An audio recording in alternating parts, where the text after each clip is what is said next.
नमस्कार मित्रों, evergreen academy में आप सभी का बहुत बहुत स्वागत। वर्तमान समय में राजस्थान सरकार के द्वारा भर्तियों का एक दौर निकाला जा रहा है। वर्तमान समय में देखें तो ग्राम विकास अधिकारी, पुलिस कांस्टेबल, वन रक्षक, वनपाल एग्जाम बाकी हैं और भी फर्स्ट ग्रेड, सेकंड ग्रेड और कंप्यूटर शिक्षक, इसकी भर्ती बहुत जल्द हमारे सामने आने वाली है। तो किसी भी प्रकार की भर्ती हो, उसके अंदर एक टॉपिक में आपके सामने जो मैंने नहीं रखा है, ये टॉपिक किसी भी प्रकार की भर्ती हो, उसके अंदर इस टॉपिक से एक दो क्वेश्चन जरूर आते हैं। तो एक ऐसा टॉपिक को लेकर के आज अपन चर्चा करेंगे जो एग्जाम की दृष्टि से बहुत इंपॉर्टेंट है। तो लेते हैं अपन आज का टॉपिक हमारा राजस्थान का भौतिक प्रदेश। राजस्थान के भौतिक प्रदेश, राजस्थान को भौतिक दृष्टि से 4 भागों में बांटा गया है। पहला है हमारा अरावली पर्वतीय प्रदेश, दूसरा है हमारा खारका भूस्थल, तीसरा है हमारा पूर्वी मैदानी प्रदेश, चौथा है हमारा हाड़ौती का पठार। तो राजस्थान को भौतिक दृष्टि से 4 भागों में बांटा गया है और चारों ही भाग है हमारे। पहला है हमारा अरावली पर्वतीय प्रदेश, अरावली पर्वतीय प्रदेश। दूसरा है हमारा खारका मरुस्थल और तीसरा है हमारा पूर्वी मैदानी प्रदेश, चौथा है हमारा हाड़ौती का पठार। अरावली पर्वतीय प्रदेश, खारका भूस्थल, पूर्वी मैदानी प्रदेश, हाड़ौती का पठार। राजस्थान को भौगोलिक दृष्टि से 4 भागों में बांटा गया है। इसको एक नजर अपन ऐसे एक मैप की सहायता से देखते हैं। ये हमारा पूरा राजस्थान है। राजस्थान के चारों जो हमारे भौतिक प्रदेश इसमें ये है हमारा अरावली पर्वतीय प्रदेश, ये है हमारा खारका भूस्थल और ये जो वाला पार्ट है हमारा पूर्वी मैदानी प्रदेश, और यहाँ जो वाला पार्ट है कोटा बूंदी वाला जलवाड़ वाला, ये है हमारा हाड़ौती का पठार। तो राजस्थान को भौतिक दृष्टि से 4 भागों में बांटा गया है। अरावली पर्वतीय प्रदेश, खारका भूस्थल, पूर्वी मैदानी प्रदेश और हाड़ौती का पठार। अब सबसे पहले है हमारा अरावली पर्वतीय प्रदेश। अरावली पर्वतीय प्रदेश लेते हैं। तो अरावली पर्वतीय प्रदेश का जो फैलाव है, खेड़ ब्रह्मा, पालनपुर, गुजरात से दिल्ली के पास एक रायसीना नाम की पहाड़ी है, यहाँ तक इसका फैलाव माना जाता है, जो कि 692 किलोमीटर है। कहां से? गुजरात में खेड़ ब्रह्मा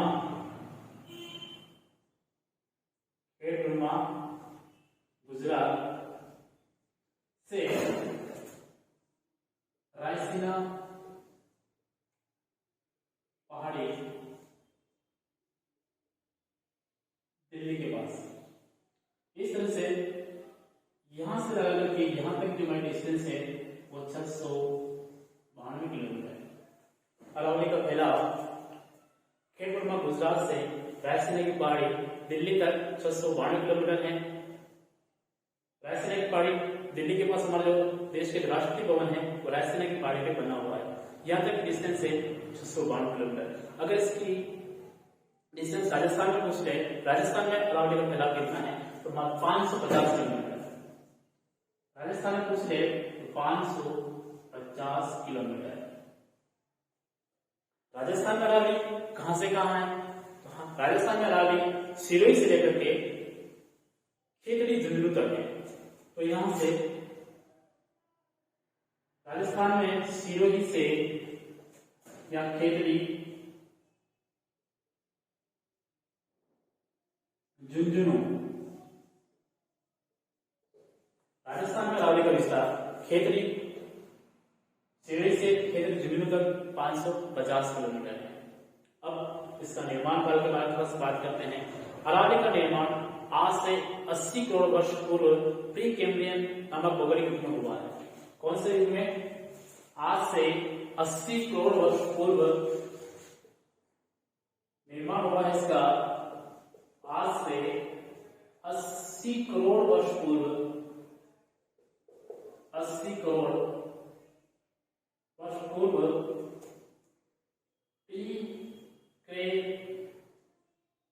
प्री कैम्ब्रियन नामक भौगोलिक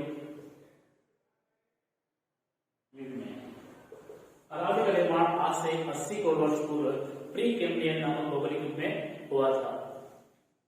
और अरावली अपने प्रारंभिक अवस्था में एक वलित या मोड़दार पर्वत था, लेकिन कालांतर में हवा पानी के घर्षण से ठीक है घिसता गया और अब वर्तमान समय में अवशेष के रूप में रह गया। लेकिन इसलिए इसको अवशिष्ट पर्वत कहते हैं। वर्तमान में इसको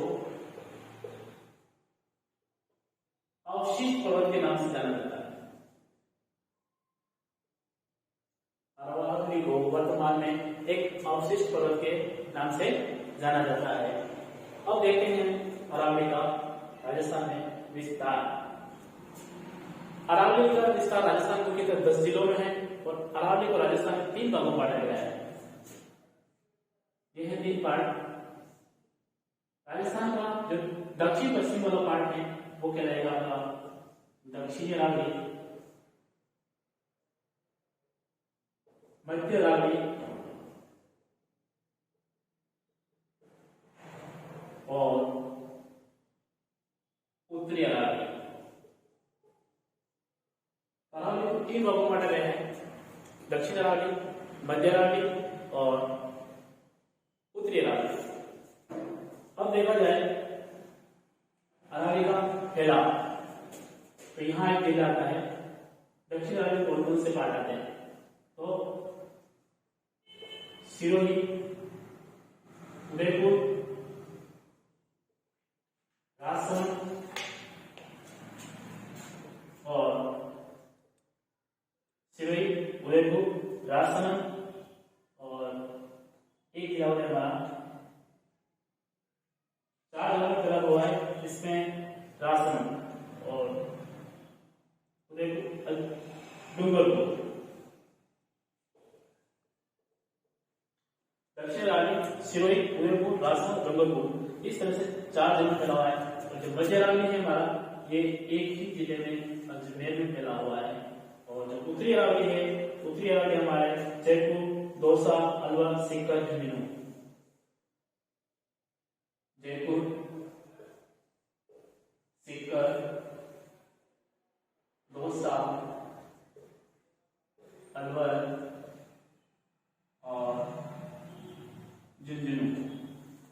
तो दक्षिण अरावली 4 जिलों में सिरोही, उदयपुर, राजसमंद और डूंगरपुर। मध्य अरावली अजमेर में और उत्तरी अरावली जयपुर, सीकर, दौसा, अलवर, झुंझुनू। इस तरह से अरावली का जो फैलाव है राजस्थान के मुख्यतः 10 जिलों में है।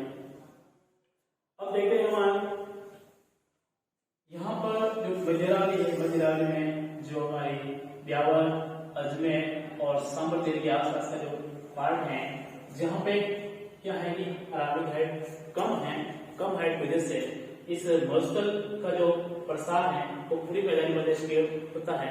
तो यहाँ पर कटा पड़ा पार्ट है, उस कटे पड़े पार्ट को क्या कहेंगे? वायु घाटियां। तो यहाँ पर एक पार्ट है, इसको कहेंगे अपन वायु घाटियां, वायु घाटियां।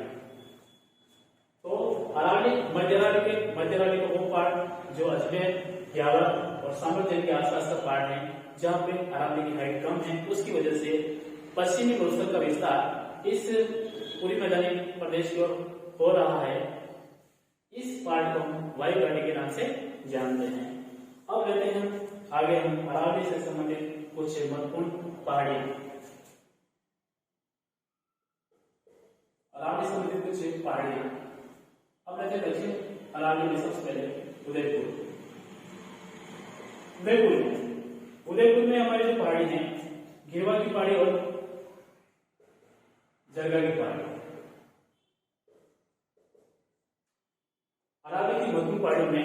जयपुर जिले में खिरवा की पहाड़ियां और जरगा की पहाड़ियां, ये मोस्ट इंपोर्टेंट पहाड़ी हैं एग्जाम की दृष्टि से। उसके बाद जैसे अपन राजसमंद,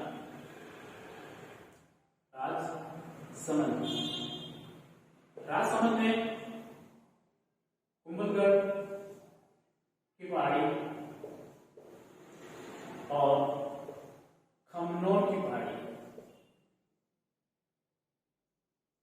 राजसमंद जिले में कुंभलगढ़ की पहाड़ियां और खमनोर की पहाड़ियां हैं जो एग्जाम की दृष्टि से मोस्ट इंपोर्टेंट है। नेक्स्ट है हमारी अजमेर में, अजमेर में है मेवाड़ की पहाड़ियां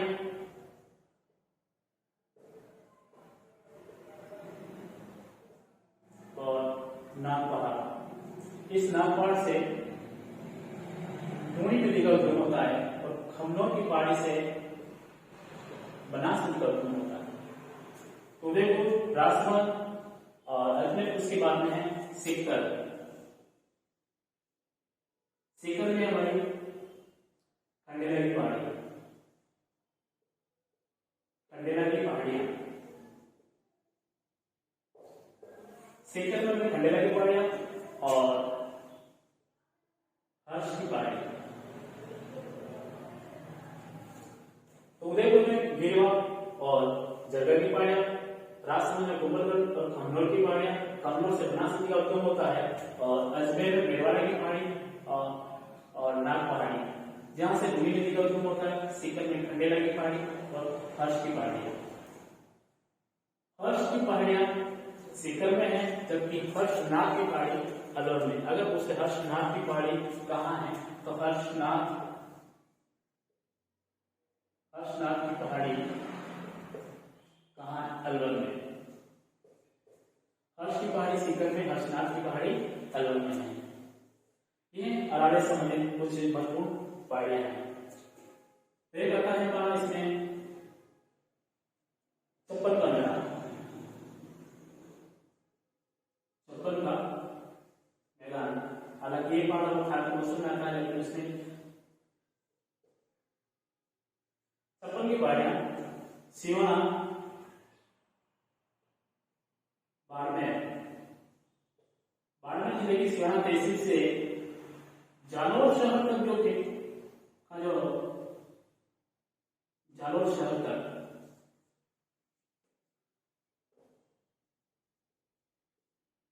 छप्पन की पहाड़ियां, छप्पन का मैदान, छप्पन का मैदान प्रतापगढ़ पड़ता है। इस छप्पन की पहाड़ी की बात कर रहे हैं तो छप्पन की पहाड़ियां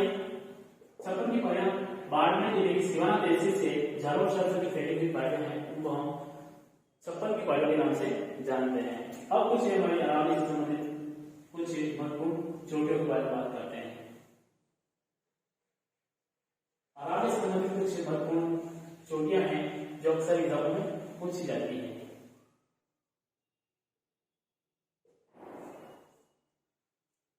अरावली को तीन पार्ट में बांटा है, दक्षिण अरावली, उत्तरी अरावली और मध्य अरावली। दक्षिणी, मध्य और उत्तरी अरावली। अब सबसे पहले लेते हैं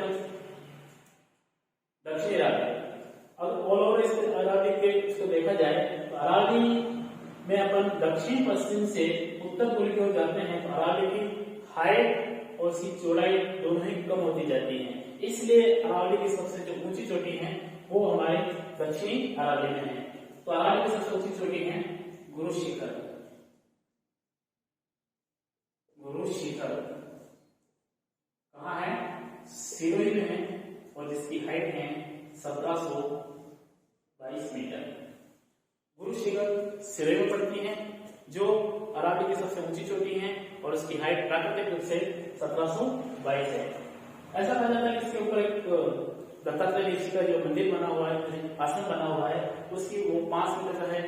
वो जो कि बना हुआ प्रतिम है, उसकी वजह से तो उसको अगर प्लस करते हैं तो इसकी हाइट 1727 मीटर होती है। तो कहीं कहीं बुक्स में आपको 1722 और कहीं 1727 भी मिल सकता है, लेकिन इसकी प्राकृतिक रूप से जो ऊंचाई है वो हमारी 1722 मीटर ही है। दूसरी हमारी जो अरावली की सबसे ऊंची चोटी है वो है हमारी सैर। ये भी हमारी सिरोही में पड़ती है और इसकी जो हाइट है 1597 मीटर। अरावली की दूसरी सबसे ऊंची चोटी सेब ये भी सिरोही में पड़ती है और इसकी हाइट है 1597 मीटर।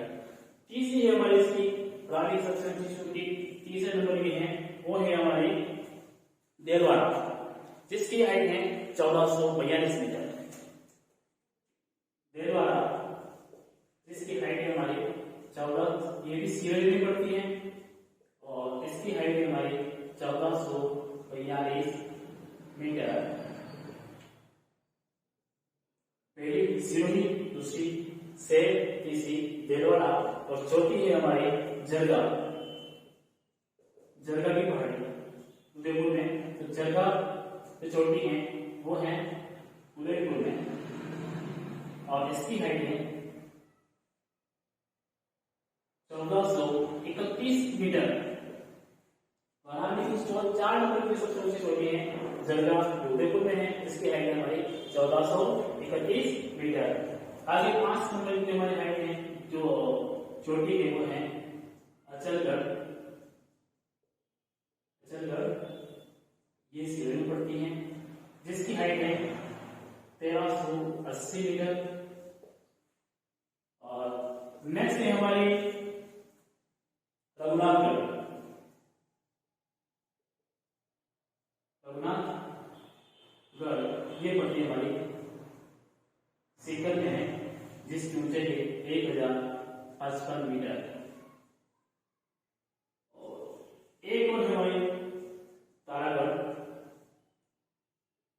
ये पड़ती है हमारी अजमेर में, जिसकी हाइट है हमारी 870 मीटर। इस तरह से अरावली में बहुत सारी छोटी बड़ी पहाड़ियां हैं, लेकिन एग्जाम की दृष्टि से मोस्ट इंपोर्टेंट पहाड़ियां हैं, अक्सर इनसे एग्जाम में प्रश्न आता ही रहता है। तो हमारे 7 जो चोटियां हैं, गुरु शिखर जो सिरोही में पड़ती है, इसकी हाइट 1722 मीटर है। सेब सिरोही में है, इसकी हाइट 1597 मीटर है।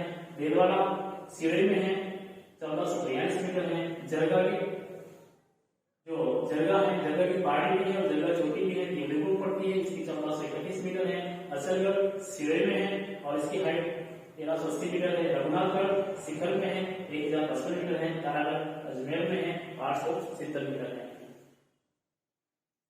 ये दोनों अरावली से ही है, लेकिन थोड़ा सा इसमें लिख दिए जाते हैं। तो ये जो हमारे नंबर 1 है, फर्स्ट है, ये हमारी दक्षिणी अरावली की गुरु शिखर जो हमारी दक्षिणी अरावली पड़ती है। अगर कभी पूछ ले दक्षिणी अरावली की सबसे ऊंची चोटी कौन सी है, तो वो है गुरु शिखर।